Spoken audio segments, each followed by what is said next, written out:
नमस्कार, मैं हूं डॉक्टर प्रसून। चर्चा आज पाकिस्तान युद्ध की कुछ अनकही सच्चाइयों की। भारत पाकिस्तान के बीच 4 दिन चले युद्ध में भारत को साफ तौर पर बढ़त मिली है। ये बात हम नहीं कह रहे हैं, बल्कि अमेरिकी मीडिया में इस बात की अच्छी खासी चर्चा है।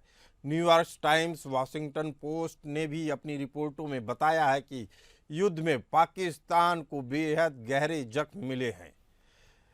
ऑपरेशन सिंदूर के तहत भारतीय वायुसेना ने 7 मई को पाकिस्तान और पीओके में मौजूद आतंकी अड्डों को लक्ष्य बनाकर हमला किया। रक्षा मंत्रालय ने बताया कि इस दौरान पाकिस्तान की चीनी तकनीक से लैस एयर डिफेंस सिस्टम को पहले जाम किया गया, फिर महज 23 मिनट में मिशन को पूरा किया गया। भारत के पास मौजूद तकनीक इतनी उन्नत रही कि पाकिस्तान द्वारा उपयोग किए जा रहे चीनी PL-15 मिसाइल और तुर्की की ईहा यूएवी पूरे सिस्टम निष्क्रिय कर दिए गए। इस तरह भारत ने तकनीक के दम पर युद्ध की दिशा ही बदल दी। न्यूयॉर्क टाइम्स ने भी सबूतों के साथ पाकिस्तान को पहुंचे नुकसान को दिखाया। हमलों से पहले और बाद की हाई रेजोल्यूशन सैटेलाइट इमेज में भारतीय हमलों से पाकिस्तान के एयरबेस को स्पष्ट नुकसान दिख रहा है। रिपोर्ट में कहा गया कि भारत और पाकिस्तान के बीच यह संघर्ष बीते 50 सालों में सबसे बड़ा रहा है और दोनों पक्ष एक दूसरे पर मिसाइलों का प्रयोग करते रहे। अब वॉशिंगटन पोस्ट ने भी अपनी रिपोर्ट में इस बात का खुलासा किया है कि भारत के हमले में पाकिस्तान के कम से कम 6 एयरबेस, रनवे और रणनीतिक ढांचे को भारी नुकसान पहुंचा है। वॉशिंगटन पोस्ट ने लिखा कि 2 दर्जन से अधिक सैटेलाइट इमेज और उसके बाद वीडियो की समीक्षा में पाया गया कि हमलों ने वायुसेना की ओर से इस्तेमाल किए जाने वाले 3 हैंगर, 2 रनवे और 2 मोबाइल इमारतों को भारी नुकसान पहुंचाया है। भारत द्वारा किए गए हमले पाकिस्तान के 100 मील अंदर तक किए गए। कराची के निकट भिलारी एयरबेस पर किया गया हमला काफ़ी महत्वपूर्ण माना जा रहा है। भुलारी एयरबेस सैटेलाइट तस्वीरों से अगर खंगाला जाए तो वहां विमान हैंगर को पहुंचा नुकसान साफ दिखाई दे रहा है। कराची से लगभग 100 किलोमीटर दूर भिलारी एयरबेस पर भारत ने एयरक्राफ्ट हैंगर को टारगेट किया था। न्यूयॉर्क टाइम्स की रिपोर्ट के मुताबिक दृश्यों में हैंगर जैसी दिखने वाली जगह पर स्पष्ट नुकसान दिखाई दे रहा है। इसके साथ ही रिपोर्ट में यह भी बताया गया कि भारत का सबसे संवेदनशील हमला नूर खान एयरबेस पर था, जो पाकिस्तान की राजधानी इस्लामाबाद की स्थित है और सेना मुख्यालय और प्रधानमंत्री कार्यालय के पास है। नूर खान बेस पर मौजूद यूनिट पाकिस्तान के परमाणु हथियारों की सुरक्षा देखती है और यहाँ पर सुविधाओं को भारत ने सटीक हथियारों से नुकसान पहुंचाया। सरगोथा और रहीम यार खान एयरबेस पर भी हमले से पाकिस्तान की सेना को गहरे जख्म मिले। भारत ने दावा किया कि उसने पाकिस्तान के सरगोथा और रहीम यार खान एयरबेस के रनवे को भारी नुकसान पहुंचाया। सैटेलाइट इमेज ने इन दावों का समर्थन किया, जिसमें प्रभावित बुनियादी ढांचे को दिखाया गया है। भारतीय सेना ने कहा कि उसने पाकिस्तान के पंजाब प्रांत में सरगोथा हवाई अड्डे पर रनवे के 2 हिस्सों पर हमला करने के लिए सटीक हथियारों का इस्तेमाल किया।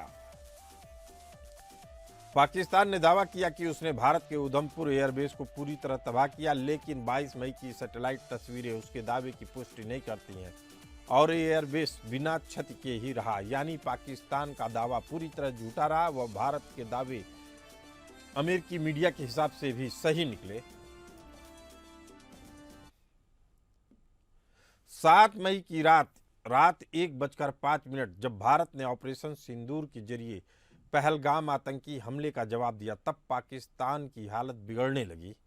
अगले 3 दिन यानी 8, 9, 10 मई तक दोनों देशों के बीच गोलाबारी, ड्रोन और मिसाइल हमलों की झड़ी लगी रही। फिर 4 दिन बाद 10 मई की शाम दोनों देशों के बीच सीज फायर का ऐलान हुआ। सीज फायर का ऐलान तो हो गया, लेकिन इस संघर्ष में किसको कितना नुकसान हुआ, आइए जानते हैं। आपको बता दें कि ऑपरेशन सिंदूर के तहत पाकिस्तान में मौजूद जैश-ए मोहम्मद के 9 आतंकी ठिकाने, जिसमें बहावलपुर और मुरीदके में आतंकी ट्रेनिंग कैंप को सटीक निशाना बनाकर तबाह किया गया। जैश-ए मोहम्मद चीफ के मसूद अजहर के परिवार के 10 सदस्य भी मारे गए। जिसमें उसकी बड़ी बहन, उसका बहनोई, उसका भांजा, उसकी भांजियाँ, उसके बच्चे शामिल रहे। लेकिन आतंक का यह आका अब पछता रहा है, लेकिन इसके पछताने से अब उसे कुछ नहीं हासिल होगा। यह भारत के लिए नहीं बल्कि सामरिक और साइकोलॉजिकल स्ट्राइक दोनों साबित हुआ। कर्नल सोफिया कुरैशी ने प्रेस ब्रीफिंग में बताया कि भारत ने पाकिस्तान के एयर डिफेंस और रेडार सिस्टम को निष्क्रिय कर दिया। हमलों में रेड फ्लैग राडार, पाकिस्तान के missile intercept unit, air defence shield को पूरी तरह बर्बाद कर दिया गया। भारतीय वायुसेना ने अपने जवाबी हमलों में पाकिस्तान के कम से कम 10 एयरबेस को बुरी तरह तबाह कर दिया। इसमें नूर खान, रफीकी, मुरीद, शुक्कुर, सियालकोट, चिनिया, सरगोथा, भोलारी, जकोबाबाद और पसरूर शामिल है। भारतीय मिसाइलों ने इन एयरवेज बेसेज की runway, hanger, air traffic control system, fuel tanks और फाइटर जेट्स को तबाह कर दिया। सेना ने यह भी बताया कि एलओसी के नज़दीक स्थित पाकिस्तान के command and control centre, logistic support installations, forward operating base और संचार नेटवर्क, इन सभी को भारी नुकसान पहुंचा है। इससे पाकिस्तान की डिफेंस और ऑफेंस दोनों क्षमताएं पंग हो गई हैं। हमले से पहले और बाद में हाई रेजोल्यूशन इमेज में भारतीय हमलों से पाकिस्तान के एयरबेस को स्पष्ट नुकसान दिख रहा है। आइए जानते हैं कि इस युद्ध में भारत ने क्या खोया और क्या पाया।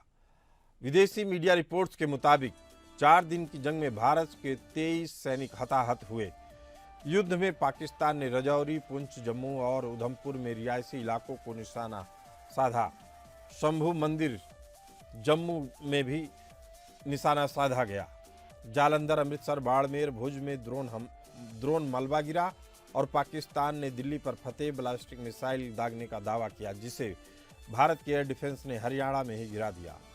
पाकिस्तान ने सोशल मीडिया पर झूठे वीडियो, फर्जी प्रेस कॉन्फ्रेंस चलाकर भ्रम फैलाने की कोशिश की, जिसमें कहा गया कि भारत के 400 सिस्टम और ब्रह्मोस बेस तबाह कर दिए गए, जबकि सभी दावे गलत निकले।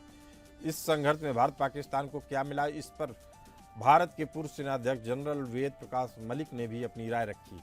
जनरल वेद प्रकाश मलिक ने कहा कि 22 अप्रैल को पहलगाम में हुए भयावह पाकिस्तानी आतंकी हमले के बाद भारत ने सैन्य और असैन्य कार्रवाइयाँ की, लेकिन इससे कोई राजनीतिक या लाभ मिला या नहीं मिला, यह सवाल हमने आने वाले समय के इतिहास पर छोड़ दिया है।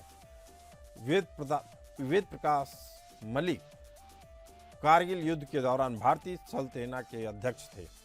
रक्षा मंत्रालय के अनुसार ऑपरेशन सिंदूर एक रणनीतिक और तकनीकी क्रांति है, जो भारत की सुरक्षा नीति में नए युग की शुरुआत करता है। इसी मुद्दे पर चर्चा करने के लिए हमारे साथ मौजूद है किरोड़ी सिंह जी, विदेशी मामलों के जानकार और retired group captain VN Jha ji, रक्षा विशेषज्ञ के तौर पर। आप दोनों में हमारा बहुत बहुत स्वागत है। पहला सवाल यही है, क्या भारत को भरोसा करना आया लेकिन आंख मूंद कर भरोसा करना नहीं आया? ये अमेरिका के लिए भी ठीक है और पाकिस्तान के लिए भी। करोड़ी सिंह जी।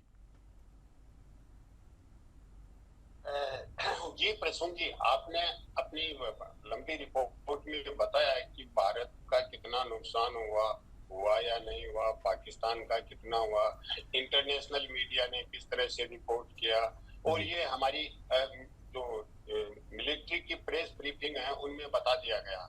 लेकिन जब कोई इस तरह का कॉन्फ्लिक्ट होता है तो उसका उतना ही उद्देश्य नहीं होता है, और इसीलिए वीपी मलिक साहब ने, तो पूर्व सेनाध्यक्ष आपने लास्ट में बताया, उन्होंने कहा कि राजनीतिक और सामरिक कोई लाभ हुआ है वो हम भविष्य पे छोड़ देते हैं, क्योंकि वो सेना प्रमुख रहे हैं। तो इस सेना का दृष्टिकोण यही है। सेना का दृष्टिकोण ये नहीं होता कि राजनीतिक लाभ क्या हुआ, सामरिक लाभ क्या हुआ। लेकिन आप और हम जब मीडिया में हैं, या जो हमारे राजनेता हैं या देश के बुद्धिजीवी हैं, उनको तो इसका मंथन करना पड़ेगा ना, और करना भी चाहिए कि भारत को कितना राजनीतिक फायदा हुआ है, कितना सामरिक फायदा हुआ है या नहीं हुआ है, नुकसान हुआ है तो कितना हुआ है। तो ये सब मंथन बहुत जरूरी है। तो इसका देखिए, राजनीतिक और सामरिक फायदे तो अभी हम एकदम से नहीं गिन सकते, क्योंकि वो तो भविष्य की प्रक्रिया में जिस तरह हमारे रिलेशन पाकिस्तान से होंगे, जब नेगोशिएशन होगा आगे चीज, अभी तो कुछ भी नहीं है, एक अंडरस्टैंडिंग में हायर एक जनरल वेद प्रताप मलिक ने जो बात कही, वेद प्रकाश मलिक जी ने जो बात कही, मुझे लगता है उसका मतलब ये है कि भारत ने हमले किए, पाकिस्तान की क्षमता को आका है, उसके हिसाब से फिर से अपनी तैयारी कर रहे हैं। अगर दोबारा युद्ध भड़का तो उसके ऊपर भारत के किए गए हमले ही बताएंगे कि हमारी इस रणनीति का कितना फायदा हुआ। करोड़ी सिंह जी।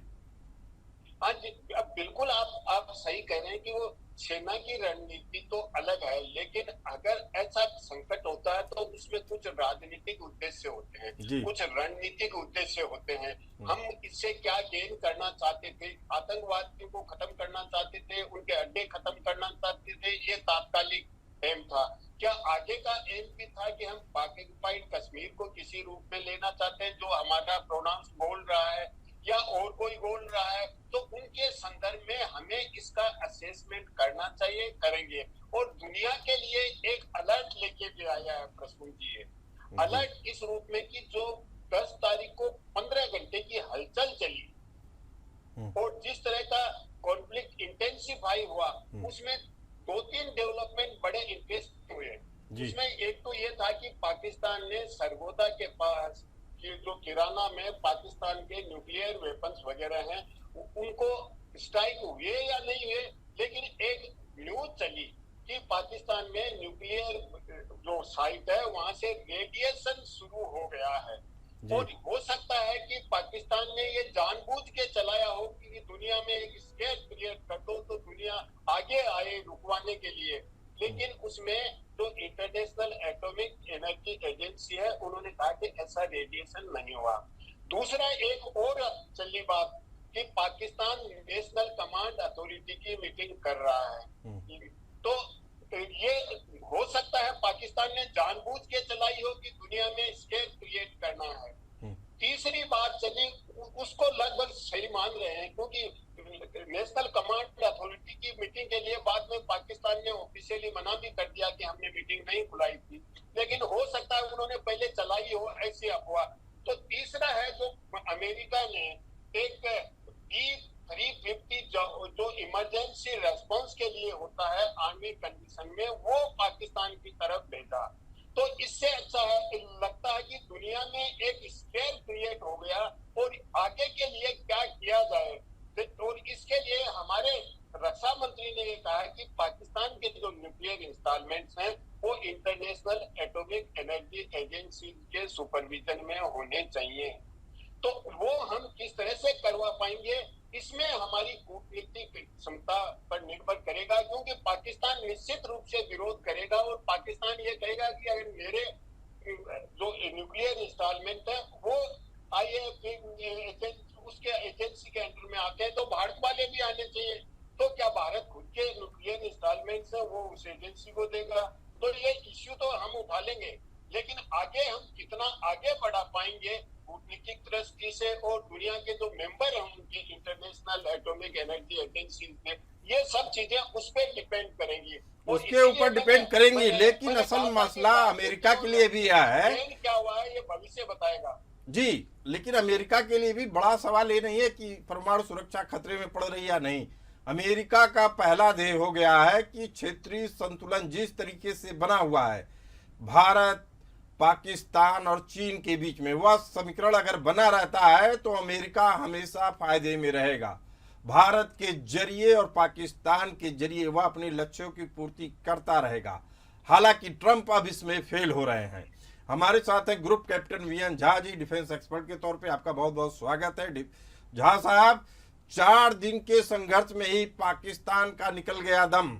वॉशिंगटन पोस्ट का बड़ा खुलासा, 4 दिनों के संघर्ष में भारत हावी रहा, यह न्यूयॉर्क टाइम्स की भी रिपोर्ट है। यानी अमेरिकी मीडिया में साफ तौर पे कहा जा रहा है कि भारत इस युद्ध में आगे रहा और पाकिस्तान बैकफुट पे रहा, जबकि ट्रंप की कोशिश है कि युद्ध को बराबर बराबर का दिखाया जाए और दिखाया जाए कि यह परमाणु युद्ध हो सकता था। असल में जो रणनीति है और जो वेद प्रकाश मलिक जी का, जो जनरल रह चुके हैं, भारतीय सेना अध्यक्ष रह चुके हैं, उनकी यह कथन कि जो अभी युद्ध हुआ, उसके नतीजे या रणनीतिक फायदे आने वाला समय बताएगा। इसका मतलब क्या यह माना जाए कि आने वाले समय में एक और युद्ध होगा? झा साहब। प्रसन्न जी नमस्कार। देखिए, ये युद्ध की जो खबर वॉशिंगटन में छपी है, दरअसल अब वो समय आ गया कि हम विदेशी अखबारों पे या उनके जो पेपर्स हैं उसके ऊपर में ज़्यादा ध्यान देना बंद करें, क्योंकि जितने चीज़ें हमें यहाँ पे सेना की जो ब्रीफिंग हुई थी या प्राइम मिनिस्टर का जो संबोधन था, उसमें इससे बहुत कुछ हमें मिली है, जो कि वॉशिंगटन पोस्ट में शायद आपको नहीं दी गई है, और या न्यूयॉर्क टाइम में, और उस पर आप यकीन कीजिए भी नहीं। हम जानते हैं कि न्यूयॉर्क टाइम कभी भी फेवरेबल नहीं रहा है। वो उसी का होता है जो उसको पे करता है। हमने वो उसकी छाया जो है बहुत बार हमने पॉलिटिकल सर्कल्स में देख ली है। एनीवे, तो उसकी बात छोड़ दे के न्यूयॉर्क टाइम्स ने क्या कहा, हाँ मलिक जी ने क्या क्या क्या कहा, वो तो इम्पोर्टेंट है ही, और क्या नहीं कहा वो भी बहुत इम्पोर्टेंट है। ये आने वाले दिनों में आपको डिसाइड करना पड़ेगा। बहुत चीजें अभी खुले छोर हैं। जो भारत का जो सामरिक एक प्रिपेयर्डनेस है, स्ट्रेटेजिक प्रिपरेशंस, इसमें बहुत सारे अभी थ्रेट्स जो हैं वो खुले हुए हैं।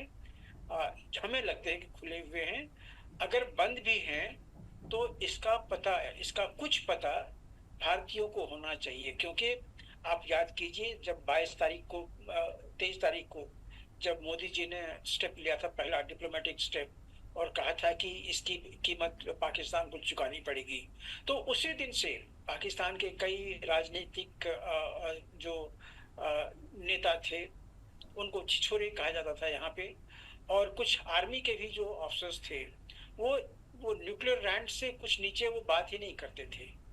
वो नहीं समझते थे कि भारत के ऊपर में अगर अटैक किया गया तो भारत क्या करेगा।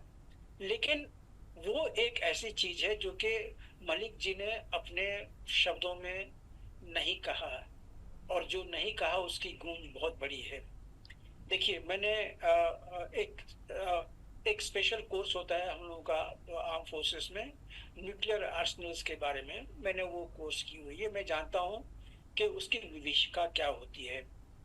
भारत ने जब लेट 1990s में ये कैपेबिलिटी हासिल की थी, तो उन्हीं दिनों में ये लाजमी था कि एक ऐसा एसओपी बनता कि हमारे सारे लोगों को सुरक्षा की एक एहसास होती कि हम भारत में सुरक्षित हैं। खास करके तब जबकि 7 दिन के बाद पाकिस्तान ने अपना न्यूक्लियर टेस्ट किया था, और उन्होंने बड़ा क्लियरली कहा था कि हम फर्स्ट यूज के लिए ओपन हैं, हम फर्स्ट यूज करेंगे, और हमारा जो न्यूक्लियर एस्टैब्लिशमेंट है वो भारत के खिलाफ है। बिल्कुल क्लियर शब्दों में, कोई झिझक नहीं थी। तो जब आपके पास में एक रोग स्टेट है, एक रेडिकल स्टेट है, एक बिखरता हुआ स्टेट है, तो वो क्या कहता है और क्या करता है, इसमें एक कहीं न कहीं बहुत दरार होती है। बहुत कुछ वो ऐसा कर सकता है जो कहता नहीं है, और बहुत कुछ ऐसा कह सकता है जो कर नहीं सकता है वो।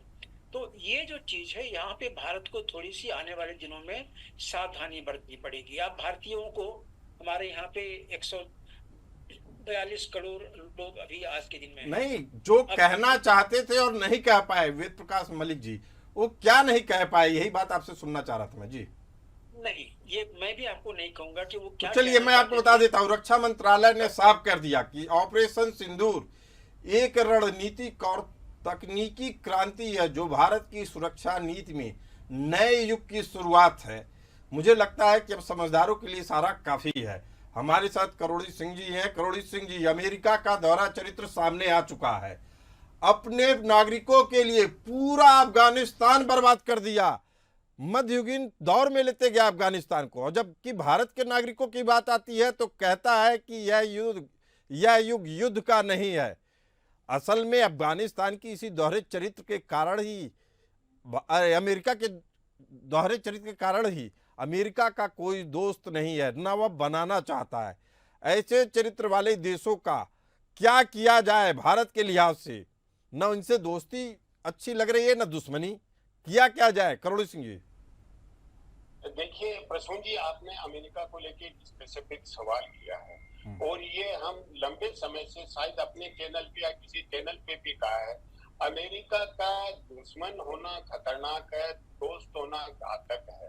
तो अमेरिका किसी का दोस्त नहीं हो सकता, अपने हित के लिए काम करता है हमेशा और अपने हित के लिए ही वो अभी जो कुछ कर रहा है भारत पाकिस्तान के मामले को लेके, वो भी अब स्वयं के हित के लिए कर रहा है। लेकिन हम क्यों माने कि अमेरिका हमारे हित के लिए काम करेगा? हम अपने आप को समर्थ बनाए, क्यों अमेरिका पे डिपेंडेंट हो? और देखिए अंतर्राष्ट्रीय मामलों में कोई भी देश दूसरे के साथ नहीं होता है, जब हित मिलते हैं एक दूसरे के नजदीक आ जाते हैं। जैसे जा साहब ने कहा कि पाकिस्तान एक रोग स्टेट है, हमारा पड़ोसी है। देखिए जो भी है, अमेरिका ने कूटनीतिक दृष्टि से या दबाव से ईरान को, नॉर्थ कोरिया को रोग स्टेट बना दिया कि दुनिया में ऐसा एक माहौल क्रिएट कर दिया। क्या हम पाकिस्तान को रोग स्टेट डिक्लेयर करने के लिए या रोग स्टेट की एक इमेज बनाने में सफल रहे हैं? तो इससे मुझे लगता है कि हमें अपने कूटनीति को रिविजिट करना चाहिए कि किस तरह से हम पाकिस्तान को एक रोग स्टेट के रूप में प्रोजेक्ट करें।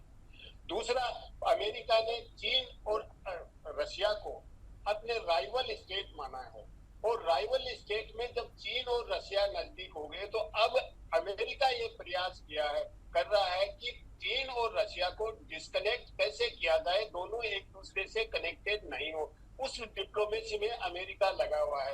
हम अमेरिका को ब्लेम नहीं करते, उसका अपना इंटरेस्ट है। करोड़ी सिंह जी, अमेरिका अमेरिका जो चाल चल रहा था अब उसी चाल में वह फंसता जा रहा है।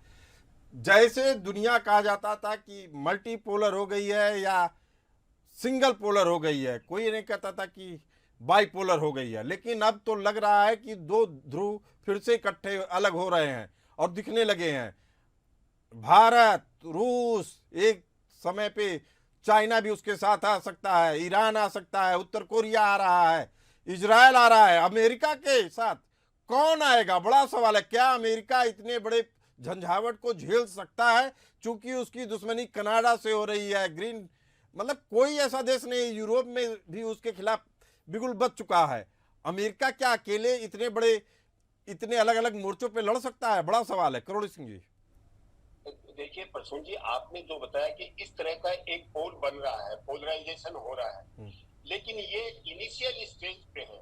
अगर कोई पोलराइजेशन हो सकता है मोस्ट इफेक्टिव, वो एक ब्रिक्स हो सकता है और अगर ब्रिक्स मजबूत होता है तो निश्चित रूप से अमेरिका के लिए चैलेंज है। और ये ट्रंप ने रियलाइज भी कर दिया और उन्होंने शुरू में ही कह दिया था कि ब्रिक्स इज डेड, ब्रिक्स कहीं है ही नहीं। क्योंकि अमेरिका की स्ट्रेंथ का दो तीन कारण है, एक तो उनकी टेक्नोलॉजी है, दूसरा मिलिट्री है और तीसरा डॉलर डोमिनेशन है। तो डॉलर डोमिनेशन उनका खत्म हो रहा है, मिलिट्री टेक्नोलॉजी अभी भी उसकी कुछ सीमा तक स्ट्रॉन्ग है और जो टेक्नोलॉजी के साथ साथ जो वेपन्स बना के वो दुनिया को बेचना चाहते हैं, इसके लिए दुनिया में कॉन्फ्लिक्ट करवाना चाहते हैं, कॉन्फ्लिक्ट करवाना चाह रहे हैं, उसका लाभ भी मिल रहा है। साउथ एशिया की बात करें, गल्फ कंट्रीज की बात करें, यूरोप की बात करें या कनाडा की बात करें, हर जगह अमेरिका जो चाह रहा है वह करवा रहा है। बस दक्षिण एशिया में भारत पाकिस्तान के साथ और यहाँ तक कि चाइना के साथ भी उसकी दाल नहीं गल रही है। यही एक ऐसा क्षेत्र साबित होगा जहां अमेरिका को मुंह की खानी पड़ेगी। हमारे साथ रिटायर्ड ग्रुप कैप्टन झा साहब हैं। झा साहब, क्या आने वाला युद्ध, जैसे कि हमने अपनी डिबेट में पहले भी कहा, या तो नैरेटिव का होगा या तो तकनीक का होगा? क्या आमने सामने वाला युद्ध अब खत्म हो चुका है? आज के दौर में इसकी प्रासंगिकता खत्म हो चुकी है? झा साहब सुन जी, आपसे एक छोटा सा रिक्वेस्ट है जी। हम लोग पॉलिटिशियंस नहीं है, ना मैं ना करोड़ी जी। जब कुछ बोल रहे होते हैं उनका सेंटेंस को पूरा हो जाने दीजिए, उसके बाद आप बेशक रोक लीजिएगा। झा साहब क्षमा चाहते हैं आप लोगों से। आप लोग क्या करते हैं, जब बातें बताते हैं तो उसका जो रेफरेंस इतना लंबा हो जाता है, इसलिए बीच में इंटरप्ट करना होता है। हम अपने दर्शकों के लिए काम करते हैं। जी जी, आप अपनी बात रखिए जी। जब कोई एक्सपर्ट बोल रहे हो तो सेंटेंस पूरा हो जाने दीजिए, उसके बाद बेशक आप उनको रोक लीजिए, क्योंकि आप एंकर हैं, आप जानते हैं कहाँ पे टॉप को ले जाना है। जी साहब। चलिए आपका जो सवाल पे आता हूँ मैं, देखिए अमेरिका किस चीज में लगा हुआ है ये आज के दिन में बिल्कुल क्लियर नहीं है, क्योंकि अमेरिका की पॉलिसी बहुत कंफ्यूज्ड है। आपको याद होगा जब ट्रम्प 1 आया था, ट्रम्प 1 ने ऐसे ऐसे कुछ कदम लिए थे जिसको कि अंडू करने के लिए बाइडेन को काफी सारा कुछ स्ट्रगल करना पड़ा, और वो जरूरी था। जिस तरह से नेटो की जो एक प्रतिबद्धता थी वो लगभग समाप्त हो गया था। जिस तरह जो अमेरिका का एक वर्चस्व यूनाइटेड नेशंस में था, चाहे वो यूएनएससी हो, चाहे डब्ल्यूएचओ हो, चाहे या ह्यूमन राइट काउंसिल हो, ये सब लगभग ट्रम्प ने खत्म कर दिया था। उसको स्थापित करने के लिए बाइडेन को काफी समय लगा था, और मैं उसकी पूरी दुनिया ने उसकी सराहना की थी, इंक्लूडिंग जो यूएन प्लेटफॉर्म पे जैसे क्लाइमेट चेंजेस होते हैं, तो वो उसको छोड़ते हैं। अभी जो ट्रम्प कर रहे हैं वो नहीं जानते हैं वो क्या कर रहे हैं, वो ऐसे चीजें कर रहे हैं जैसे एक बिजनेसमैन करता है। ठीक है, अमेरिका की भलाई के लिए वो जो कर रहे हैं शायद ठीक होगा। अभी कल उन्होंने $600 बिलियन इन्वेस्टमेंट के लिए डील साइन की है सऊदी से। 142 बिलियन डॉलर का अपना मिलिट्री साजो सामान बेच रहे हैं। ठीक है, उन्होंने एचयूटी के जो सेक्रेटरी हैं शरारा, उससे कल हाथ मिला लिया। ये सारी चीजें वो करते रहेंगे, उससे कोई फर्क नहीं पड़ता कि भारत जैसे करुण जी ने कहा कि भारत को अपने आप को सशक्त करना पड़ेगा, और ये प्रक्रिया आज से लगभग 6 साल पहले शुरू हो गई है। जब से भारत ने आत्मनिर्भर प्लान लेके चला हुआ है, वो अपने आप को सशक्त करने में लगा हुआ है, और आने वाले दिनों में भी काफी सशक्त भारत की यही रणनीति उसको बड़ी बढ़त दिलाएगी। समय की कमी के कारण इस चर्चा को यहीं विराम देते हैं। आप दोनों मेहमान आए, आप दोनों का बहुत बहुत धन्यवाद। फिलहाल इस चर्चा में इतना ही, हमें दीजिए इजाजत। चलते रहिए एपीएन न्यूज के साथ।